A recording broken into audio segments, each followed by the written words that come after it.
102 years, everything is different. I mean, everything is different. 102 years ago, none of these trees were here. None of you had cell phones. None of you were alive.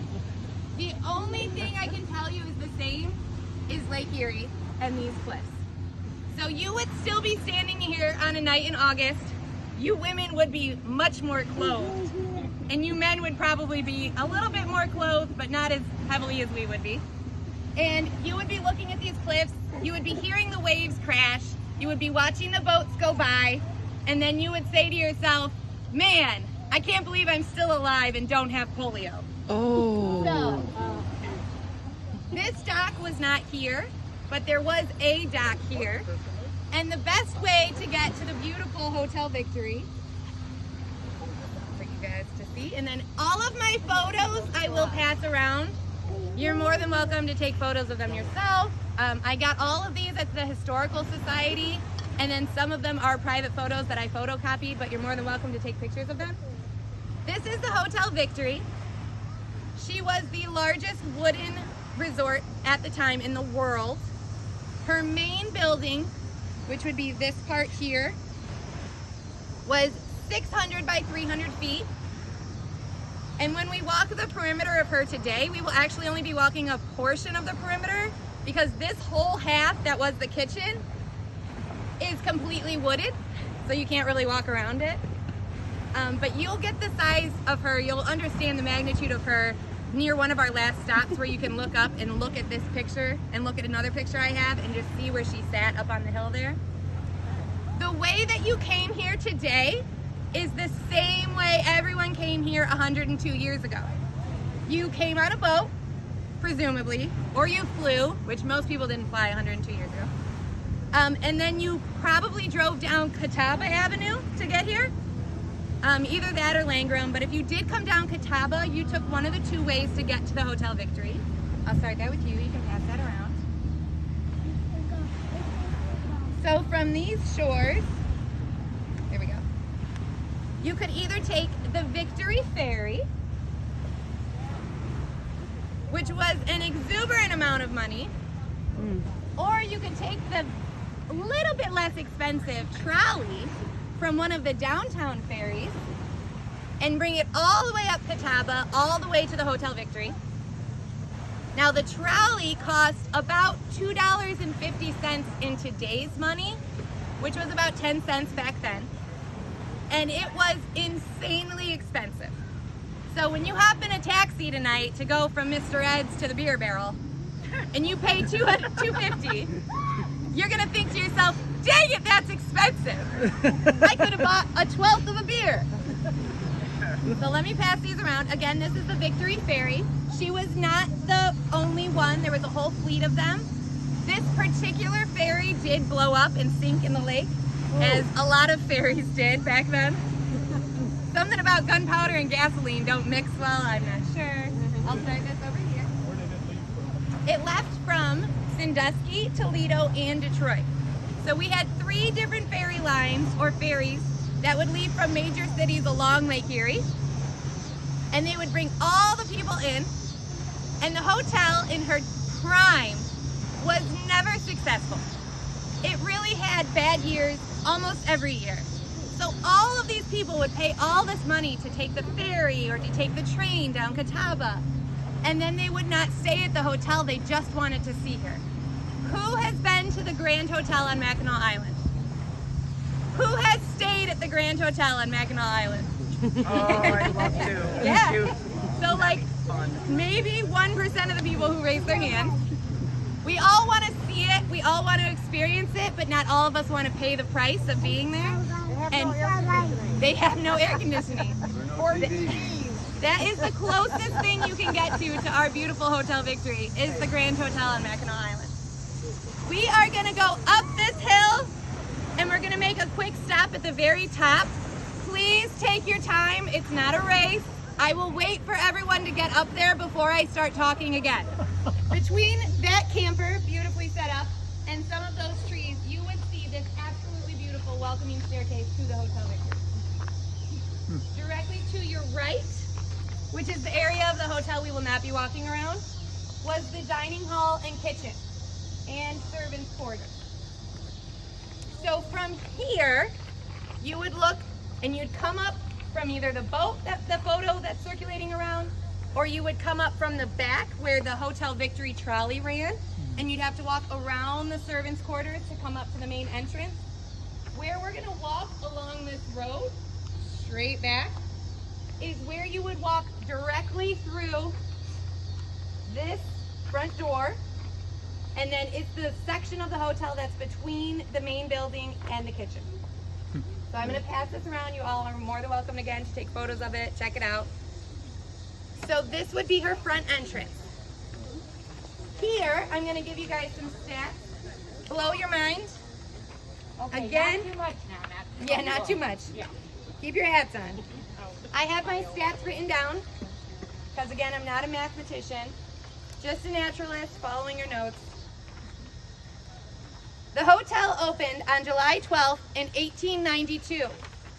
Her stock value was $325,000. Who can tell me today's value? A lot of money. A lot. You know what? You win. You win. You win a Hotel Victory stamp. Not stamp. It's a bookmark with a little synopsis on the back of her. There's that. See, perk up, guys. There's prizes. Has anyone not seen the trolley or the ferry? I'll take a look at it. Sure, ma'am. In today's value, their own ferry, that's apparently. $8.15 million. By today's standard, that's a lot for an old wooden hotel. Back then, it was insane. That, again, is just her stock value. That is nothing on the interior. That's not carpet, that's not doors, that's not fixtures, that's not furniture. Just to build the frame and the door and the windows and the outside of the hotel, $8.1 million. She had 16,000 square feet of carpet. She had 16.5 acres of flooring. 7 acres of shingles covered her roof. 7.5 miles of baseboard. 1,700 doors. 1 mile of wainscoting. 2,500 windows and 3 elevators. Which seems small, but elevators back in the day were insanely expensive and just meant for like the Rockefellers and the Kennedys only. So that this hotel had 3 of them is insane. She, like I said, down by the cliffs, was never successful. She opened on July 12th, 1892, and by September, she was owned by the bank. So we've got July 12th, August 12th, September, done. She was built by a man named J. Tillotson and Investors. Some of you may know that name. He's built a lot of massive things. He built a lot of things in Toledo. And his name attached to this was one of the largest regrets of his life, obviously. In the season of 1893, obviously you all know Put-in-Bay runs on seasons. So in the season of 1893, after the 1812 or the 1892 winter, she reopened on credit by the bank, and 2 months later was bankrupt again. Like I said, raise your hand if you've been to the Grand Hotel, and raise your hand if you've stayed there. It was closed for the 1894 and 1895 seasons. And in 1895, there was a massive auction to sell all of her contents. If you've seen something from the Hotel Victory, whether it's a spoon or a piece of china, if someone has claimed that their couch is from the Hotel Victory, it's from this auction. Everything post this auction either died in the fire or was stolen, and people don't want to claim it's from the Hotel Victory because they know it's not rightfully theirs. So when you go to the Historical Society or when they auction off things that were from the Hotel Victory, it's from this auction. Things do still exist, but when people think about the Hotel Victory, they think about how massive she was, how unsuccessful she was, and how she burned down mysteriously. So people are always skeptical when they find something from the Hotel Victory, but that really explains it. So again, in 1895, they had a huge auction and sold everything. They took out a wall and sold her entire dining room carpet in one roll. They sold fixtures, they sold windows, they sold everything down to the brass knobs on the door handles. They sold it all and still could not recoup a tenth of the money that they had already dumped into this hotel. Her successful era was 1896 to 1909. That manager brought so many people to the hotel with, how do you get them here? Money? No. Ferry boat. Huh? Ferry. The pool? No, not the pool. That's a good guess. The trolley? No, I mean, how did he get people to stay here? No. Why? He brought celebrities and he paid them to stay at the hotel. So people were willing to spend so much money to stay here to see President Taft, to see one of the Rockefellers, to see somebody that they loved and was famous. He'd bring them in for a week, comp all their expenses, and then the hotel would fill up. So he was a pretty smart manager, the smartest manager that the hotel ever had. I do have a photo of from when Taft visited, and you can see everybody looks jolly and happy, and the hotel is full. It was the only weekend in her history that she turned a profit. Oh. Big enough to actually pay the staff and maintenance fees. Wow. Yes. Oh, thank you. Would anyone like to see the black and white photo blown up of the hotel? Okay. Yeah, go ahead. So here is President Taft's visit. He is not in this photo. This was while he was coming down on the trolley. This was his welcome party. Wow. And then on the back is a photo of the Victory in wintertime seasons. I'm not sure if it was one of the seasons that she was functional or one of the seasons that she was run down, but it is a view from one of the ferry boats, one of the last trips they made in before the season ended. So on this side, you're going to see Welcome Taft, and on this side, you're going to get a good view of where she sat along the cliff. You're very welcome. Our next stop is going to be the very next turn, so not very far.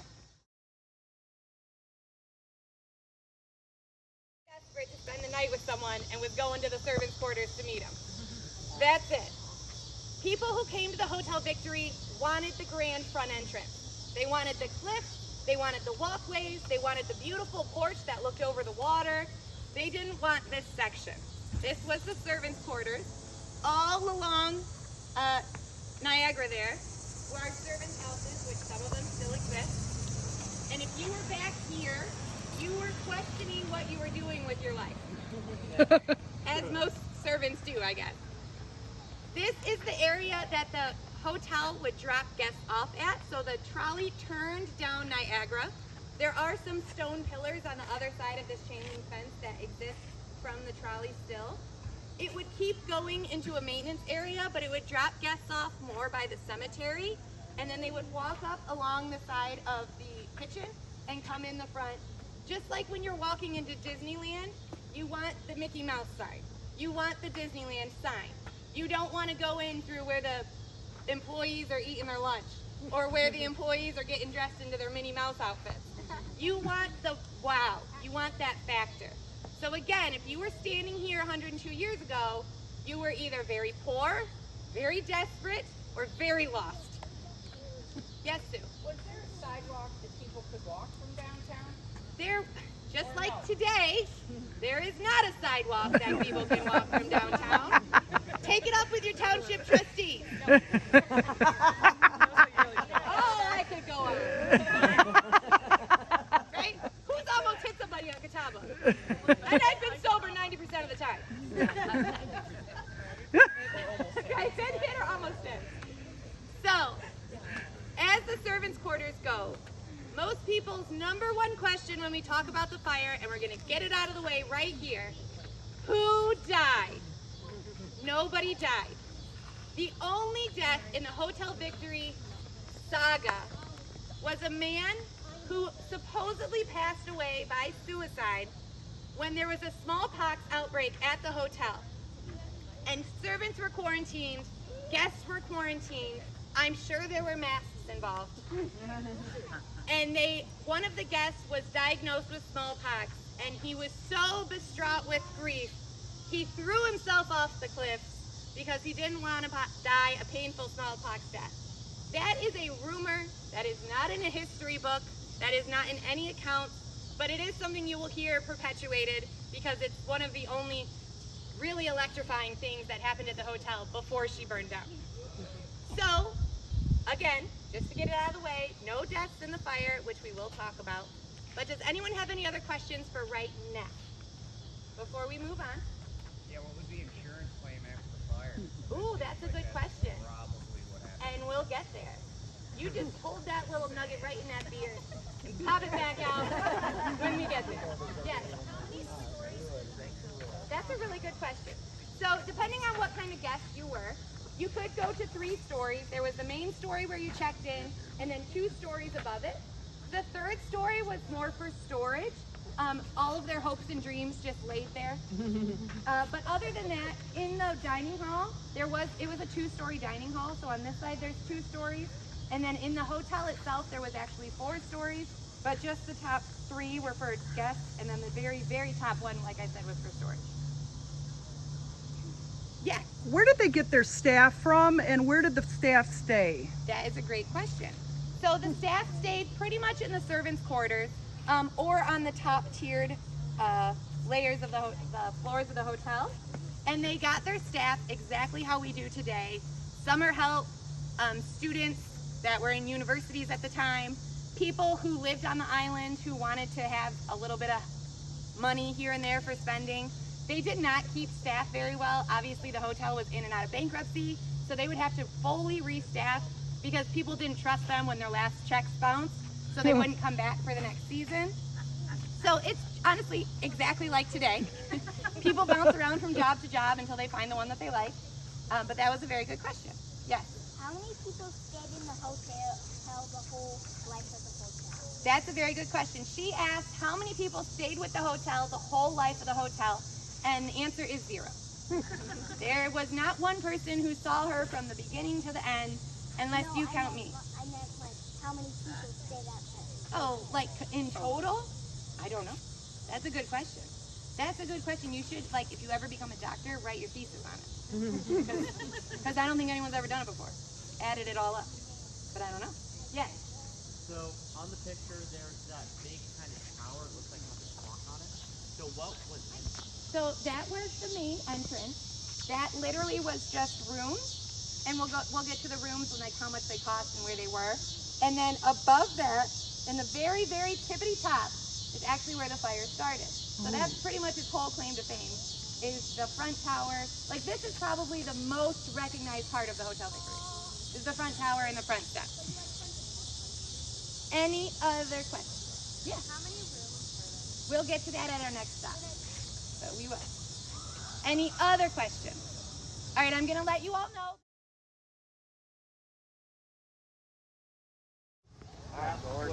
The dining hall kitchen, it's in the woods. Yes, that's the wooded Boy Scout area now. The group camping is moving. We've got a few stragglers, but I'll start as soon as they come on up.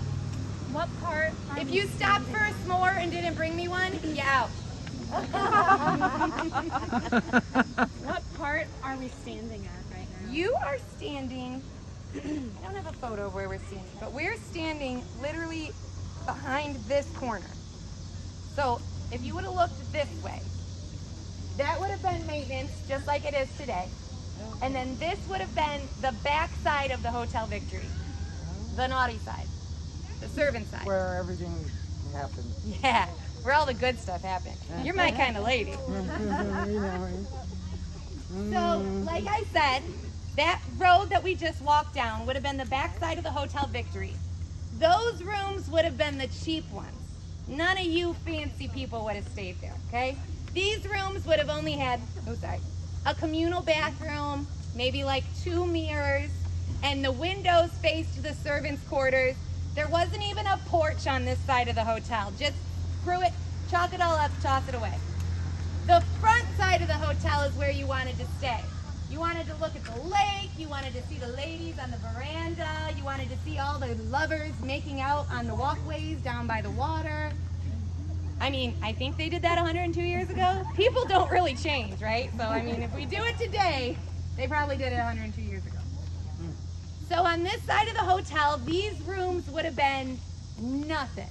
Maybe 75 cents, a night, which would have equaled maybe like $6.95 a week, which would have been about $1,300 today. So like just an insane amount of money. The front rooms went anywhere from $1.50 a night, or like, what's the other one?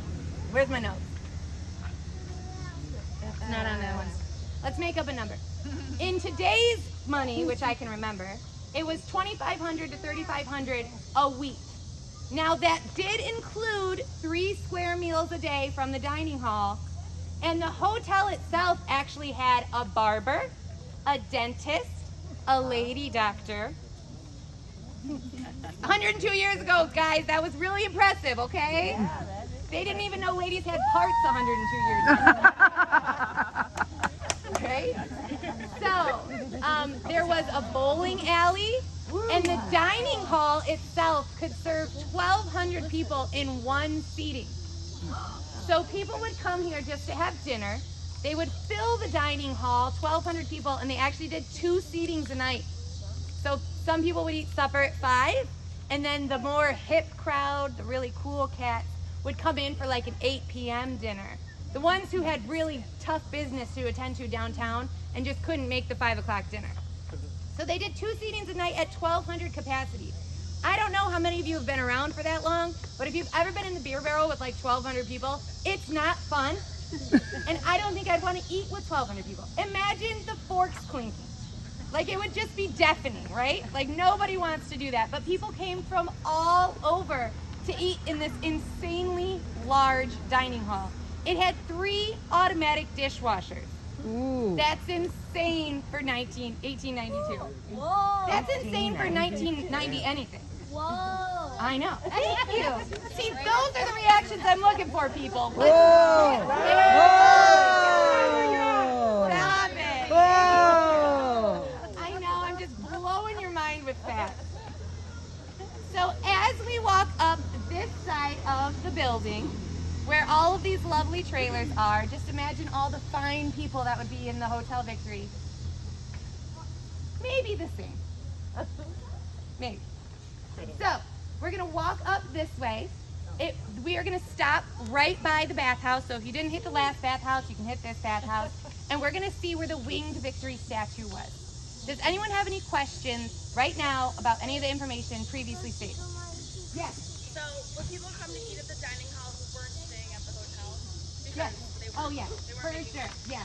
It'd be like going to the boardwalk tonight. You're like, oh, I'm gonna go stay on the island. I'm gonna catch the last ferry, but I'm gonna get some of that bisque, yo. That's what this dining hall was. It But was they like didn't the have any original kind of air boardwalk. conditioning at all. And No. they wore those long Yeah, I know, dresses I and know. long. So, If you see how much I'm sweating, just times that by 10, and that was those poor ladies. And how did Stuffy they it'd be with tolerate all 1,200 those people. people and crowded Yeah, and cooking yeah, and I know. oh, it's terrible. so was Mad Dog You- playing back then? God, I think so.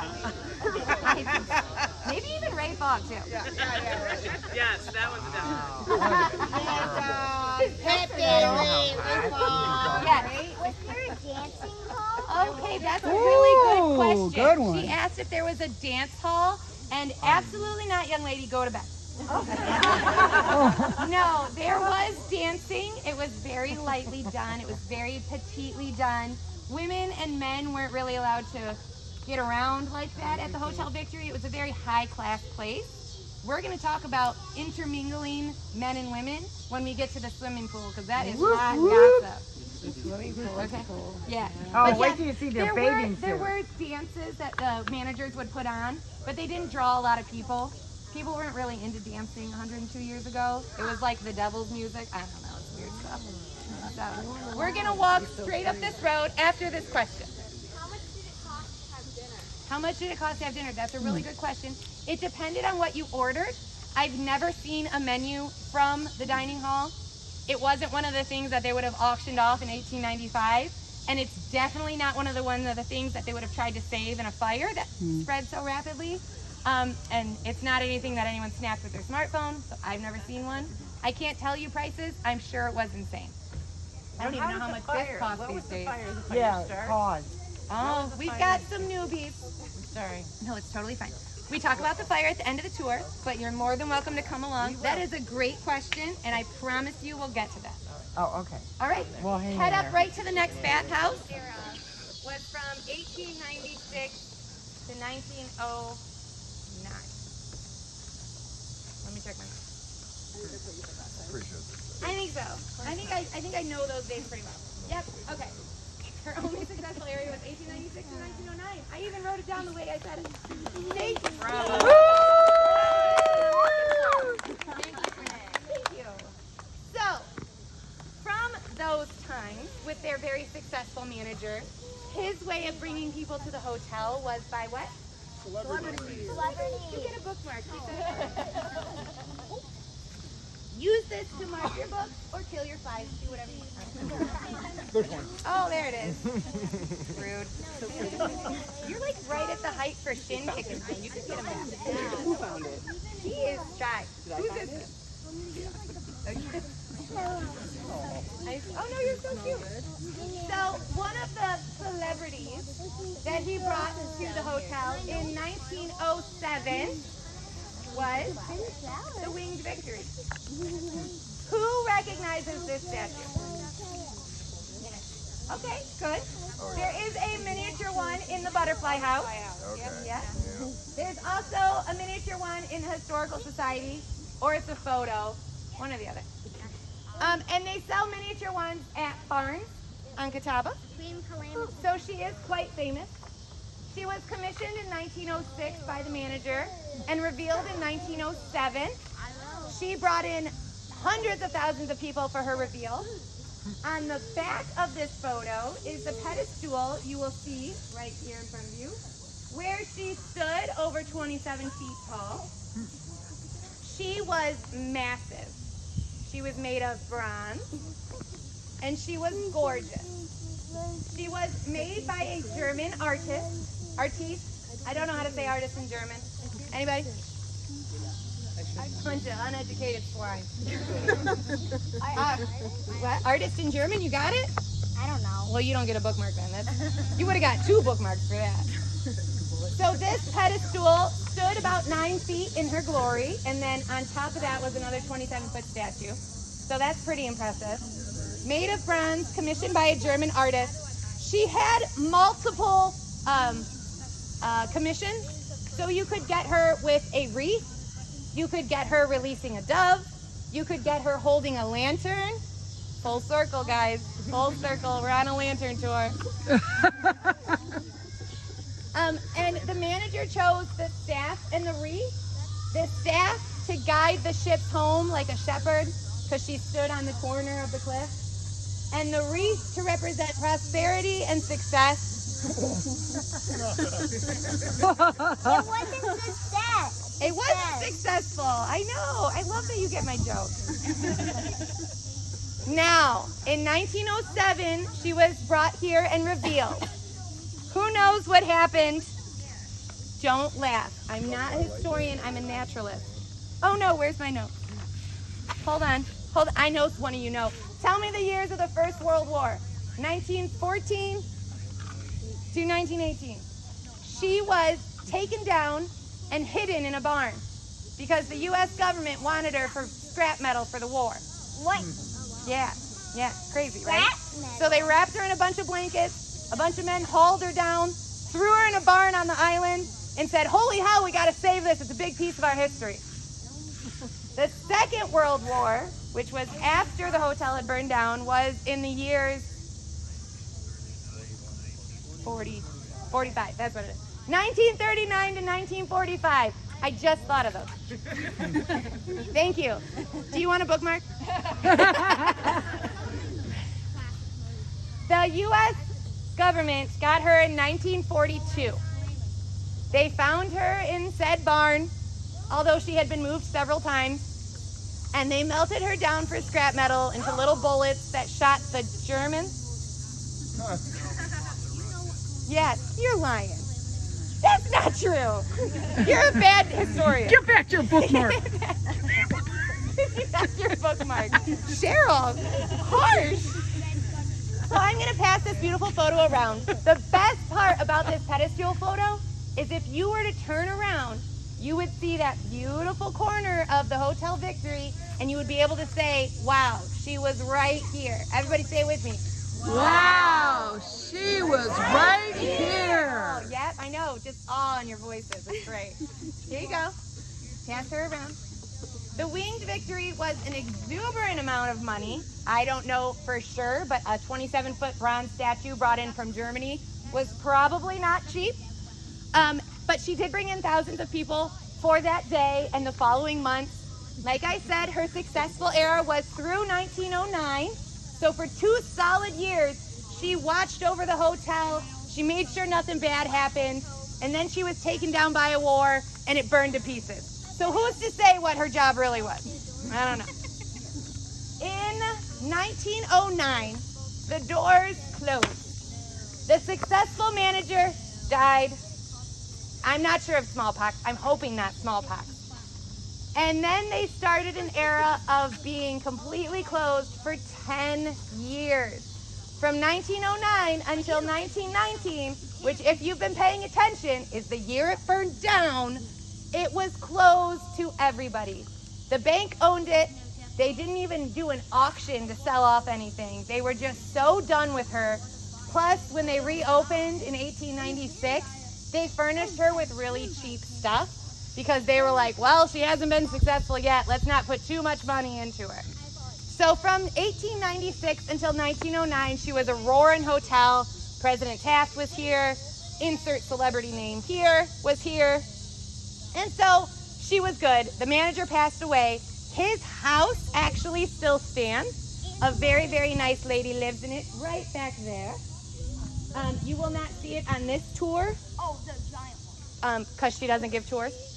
But it is a beautiful stone house, just like this pedestal, just like all the other stone stuff you'll see today. It was built in the same fashion.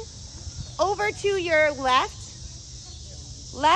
you'll see one of the balustrades that went on a walkway down to the water. There was a beautiful covered bridge with a stream that went through here. There were staircases. All of this would have been the frontage of the hotel with the beautiful port. We are going to walk through that balustrade down to the swimming pool. It is rocky. It's tough terrain.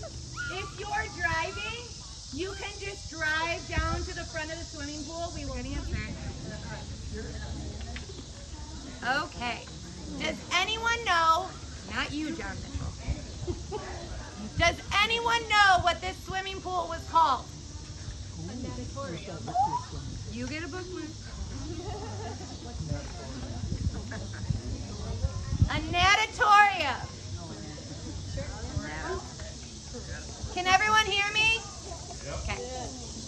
In 1898, during her successful era, that brilliant manager thought, these people are friggin' hot. So he said to himself, I'm gonna build myself a cement swimming pond, and I'm gonna let ladies and men go in together. Oh my goodness. You guys, seriously. Oh my God! Yes, no way. Okay, Crowd goes wild. so, it was the very first co-ed swimming pool in these United States. Oh my goodness. Thank you. You know what? You get a bookmark because you've just been great. You've been really cool. You know what? You're even going to get a blue one. That's one of my favorite ones. So, in 2019, it was 121 years old. In 2021, it's 123 years old. It looks great. Yeah. I don't know how many of you got to see the inside. I wouldn't swim in it, but some of you uneducated swine might. Fill that up with a hose and call it a day. It does not hold water. I know, the mold and mildew make you think differently, but it doesn't. It's got cracks and leaks and holes in places you would not want to see. Down here would have been your changing room. You would have had to go from a 17-layer dress to a 15-layer bathing suit. Okay? You could have showed your ankles. careful now, they get sunburned just like the rest of your body. And also, in the old time, it was inappropriate for ladies to show their ankles. It was. You're very right. She wants everyone to know that it was inappropriate for ladies to show their ankles. So it was very risque. And then they'd go in the same water as a man, and then all hell broke loose. Cats and dogs living together. It was crazy. In 1898, when it was brought about that it would be a co-ed swimming pool, people on the island threw a little bit of a fit. But then when they realized what a swimming pool could actually do for your heat in the summer, they were like, oh yeah, let it be. Those people need to cool off. You could go to the swimming pool and pay a fee if you were not staying at the hotel. It was stupid. It'd be like paying like a $75 cover charge to get into Mr. Ed's. You're not gonna do it. But you would still go up to the front desk and ask if there was a family discount, wouldn't you? How much was the fee to get into the pool? I'm not sure, but it was really stupid expensive. I know it doesn't say anywhere the exact amount. Maybe $200. Listen, he had bills to pay, okay?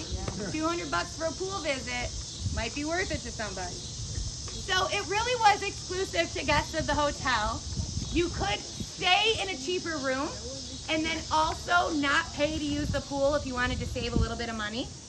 But other than that, most people really enjoyed it. It was a great feature added to the hotel. It really brought in a lot of revenue for the hotel, and it's really important for her history that she still stands. We do try to keep people out of the swimming pool. I know some of you have been in there. I know some of you have drank champagne in there. I saw the Snapchat. No, you didn't. Yes, I did. That was on Facebook. Come on. It was the night of the burn down, so I'll let it fly, okay? It was like a celebration of the victory. I wasn't invited to champagne in the pool. Me neither. Yeah, thank you, Gretchen. I know. So it is pretty cool to still see. There was not a lot of shade at first, so they did build a little shade stopper on the top. This is a photo of the Victory with her being built. And you can see the natatorium in the front. This photo on the back is one of my absolute favorites. It's a photo of who I'm going to call Elmira Gulch. Who knows who that is? Yes, she's the Wicked Witch of the West from The Wizard of Oz. If you look at this photo and you don't see, I'll get you, Dorothy, and your little dog too, you need glasses, because that's her. She is sitting on our last stop of the evening, which is a rock outcropping directly behind us. You can see the natatorium behind her and then the Hotel Victory as well. Based on her attire and the foliage on the trees, I'm guessing it was during the off season between 1909 and 1919 when the hotel was boarded up and closed, but I have no exact dates. I also don't know if that's actually that actress, but prove me wrong. So I'm going to pass these around. I'm going to need you to meet me in Site 117 at the rock outcropping. Who's got the Wicked Witch photo? Okay. So in the photo, if you haven't seen it yet, we'll grab it again. It's amazing. Directly where this oak tree is standing 102 years later is exactly where Elmira Gulch sat. And if you stand in this smoke right here, you can see where she sat, the natatorium, that beautiful bathhouse that the state park built, and then look up to the trees and see the line, and that would have just been all Hotel Victory. Wow. All of it. She was massive. So where's the photo? Elmira Gulch photo. Oh, it's in the back. It's in the back. Pass it forward. Come on. Share the photo. $1 million photo, man. Come on. Oh, thank you, Eva. Okay. I'm gonna hold it up. See? Rocks. See the rocks? See where she sat? It does look like the Wicked Witch. We'll pass it around. Yeah. I'm not kidding. When this photo gets around, I need to like blow this photo up insanely and just like have it printed here on the part. I don't know who's paying for that, but we'll talk about it. So Elmira Gulch, Wicked Witch of the West, lady who stole Toto in a wicker basket, sitting on this rock outcropping right here, and then there's the Hotel Victory. Now gather in, this is perfect, you're gonna smell smoke, and we're gonna talk about it burning to the ground! This is called an immersive experience. Okay? You're gonna smell the charred embers of the Hotel Victory. Thank you so much for starting a fire. You were really killing it. All right, so here's Elmira Gulch. You can pass that around. Rock outcropping, natatorium, Hotel Victory. It's really easy to see if you're a little crazy, like me. But if you're not a little crazy, just use your little imagination. So in 1919, she had been in slumber for 10 years. Oh. Cheryl, oh my gosh, awful. The business is out of business. It's out of business. Just a huge welcome sign with like a void stamp on it. No one's allowed in. A doorknob hadn't been turned in 10 years. So someone walked into a bank and said, listen, do I have a business opportunity for you? And they got a bunch of suckers to put money back into the Hotel Victory. Now she was beautiful. She was the largest hotel of her time. She had a natatorium. She had a statue, kind of. It was in a barn somewhere, but she had it. She had a barber shop, a dentist shop. She had a lady doctor shop. Wow, crazy. I can see where people would put their 10 bucks in to reopen her, especially people who love the islands and want to see her succeed. So in June of 1919, she opened her doors wide and said, come on in, folks. I'm here to love you like your mama never did. I know. You could feel it in your heart, can't you? It's like warm and fuzzy. It's great. 3 months later, June, July, August 14th at 7:30 p.m., a lovely Mrs. Parker sat on her cottage stoop just across the cove way and saw flames shooting out of the main entrance tower. Wait for it. The main entrance tower. Yes. Oh, shocking. Oh my. She went inside. That dang piece of paper. She went inside to call the fire department. And approximately 3 minutes later, all 4 corners of the hotel were engulfed in flames. And not 20 minutes later, she laid on the ground completely in ashes. The fastest fire you have ever seen take down one of the largest wooden resorts in the world. Tell me it wasn't coerced. Tell me right now, because I'll prove you wrong. It wasn't coerced. Yep, but I'm gonna prove you wrong. So, by 8 p.m., the flames were so high you could see them from Detroit, Toledo, Sandusky, Marblehead, insanely bright. She went up like a tinderbox and she fell like a house of cards. Not one single person was even injured by smoke inhalation because 2 wonderful employees stayed at the front desk and called every single room in the hotel and told them to leave. Within a 20-minute span. Something that really saved lives and something that does not happen in typical fires is it started on the top floor and it burned down.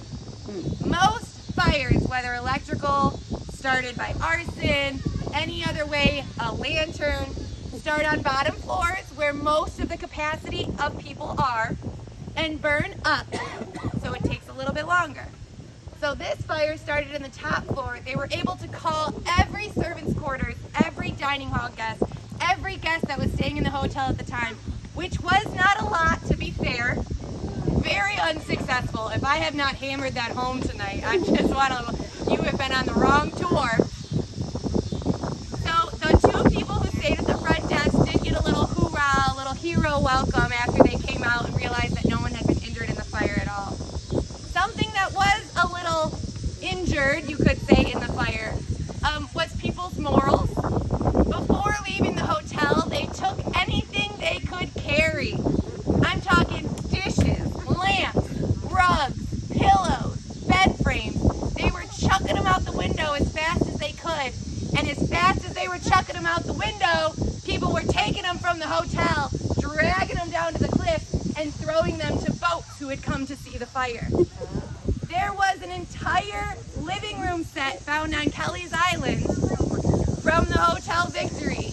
And that woman, whose living room set it was, and still is today, her great-grandfather had his boat off the cliff and caught every friggin' cushion he could that anyone would throw to him.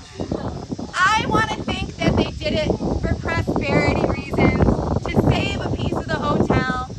I also think they did it for greed and money, because people will do anything when there's chaos ensuing. So within 20 minutes, she burned to the ground. Not one single person was injured or hurt in any way, except for the belongings of the hotel. Now, like I said before, if you find a piece of Hotel Victory that was that's stamped, that's definitely from the Hotel Victory. It's probably from the 1895 auction. It was probably purchased and acquired legally. If you find a piece of Hotel Victory history and the person goes, shh, I'll tell you how I got it. It wasn't from the 1895 auction. It was from the fire burning. Now, another cool thing about the fire burning down and people dragging things out of the hotel, my favorite is they were throwing dishes, and what happens to a dish you don't catch? They break. So a lot of pieces of dishes from the Hotel Victory ended up in the water. You can find it as beach glass. There's a ton of it up there. As these trees grow, they push things up with their roots. You can find door hinges, door handles, nails, pieces of porcelain, spoons, if only you go look. There was an entire massive hotel on that tree line, and it burned to the ground in 20 minutes. There's some stuff up there, you guys. There's some cool stuff. You just gotta look for it. I promise. Now, don't be digging through people's campsites going, I found a wallet from the Hotel Victory. Okay? Not cool. But if you find a rusty nail, thank you, sir. Anyone want to see Elmira Gulch? A rusty nail, maybe a door hinge, even a tiny teaspoon that has a little V etched into the top. No, it's over there. Oh, never mind. That's okay. You have found yourself a piece of history. That is my tour. Thank you. Thank you.